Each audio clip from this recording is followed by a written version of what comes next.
Has your illness overstayed its welcome, but you can't seem to get rid of it? Have you been sick for so long, tried everything, been told there's nothing else that can be done? Well, let's explore this a bit before you throw in the towel. Hi, I'm Dr. Joanne Tully with Holistic Wellness Center. Welcome to my latest vlog. Are you the hostess with the mostess? I'm a chiropractor that now focuses on helping really sick clients remove whatever is blocking their good health. And let me tell you, some of you guys have built really big walls that are blocking your good health. Without realizing it, you have made yourself a really good host to some superbugs, inflammation, and just illness in general. And now you're frustrated and angry, really angry. How do I know this? Because I've had plenty of people lash out at me when I try to help. You see, I fully recovered from Lyme disease a few years ago. That statement alone can set off someone who has been experiencing a chronic illness like Lyme disease. It's meant to be inspiring. If I can do it, so can you. Let me share what I've learned so that you can heal too. But instead, when you have been sick a long time, you aren't always in a good mood. In fact, you can lash out at others pretty easily. What I'm going to say next is meant to wake you up a bit. You see, I've been in your shoes. I used to be in a dark place, but was able to shift out of that ugly negative experience, and I never want to go back there. If you resonate with what I'm saying in an open way, then you are ready to shift out of your illness.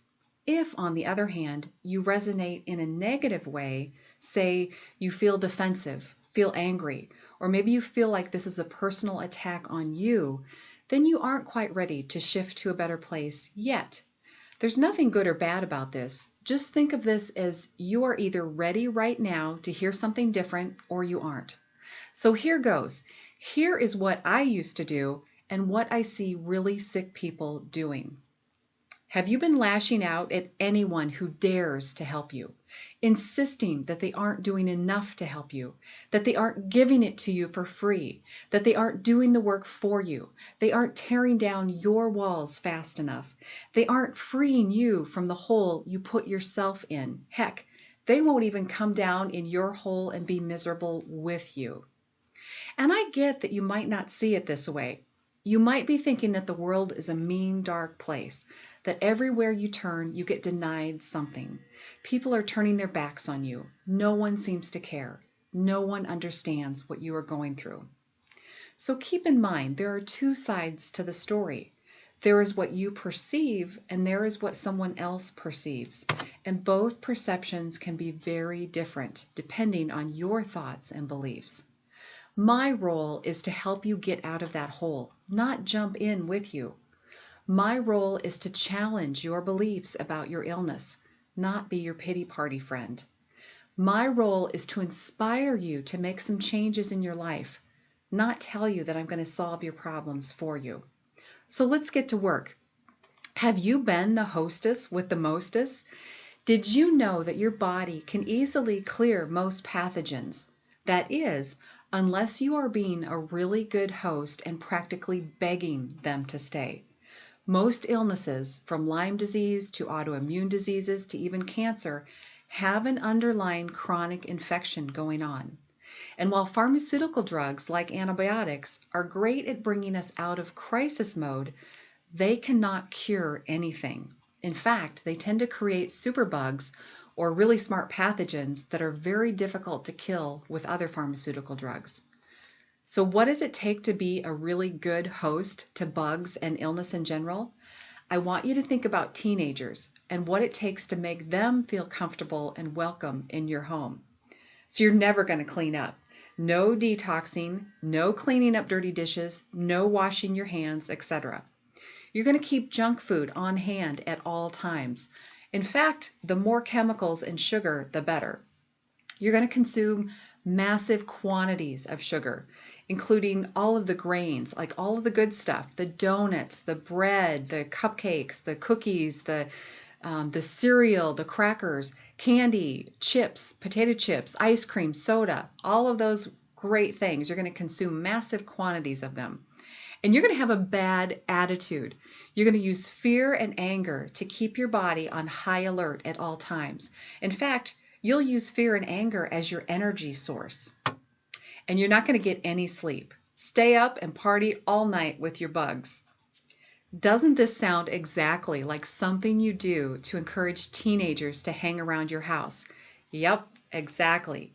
If you don't want the teenagers hanging around, making a mess of everything, then you need to make some changes. Enforce some new rules. If you want the teenagers or the bugs or the illness to leave, make yourself a bad host by serving only fruits and vegetables, by cleaning up your environment and keeping it clean. Insist that the kids pick up after themselves too. Remove sugar from your diet. Yes, even the grains, even the breads and the donuts and the cookies and the chips and all of that kind of stuff. Remove it from your diet. Get some sleep. And here's the most important thing. Go after why you were making yourself a good host in the first place. This one will take some thoughtful contemplation. Sometimes we want to please others. Sometimes we want attention. Sometimes we want to feel like we aren't alone. Sometimes we just really like to play the role of victim so we can blame everyone else. This why will actually have the most power. It will be a more powerful reason for you to remain sick than your bugs or sugar consumption or whatever. So this is the most important thing to make a connection to so that you can let it go.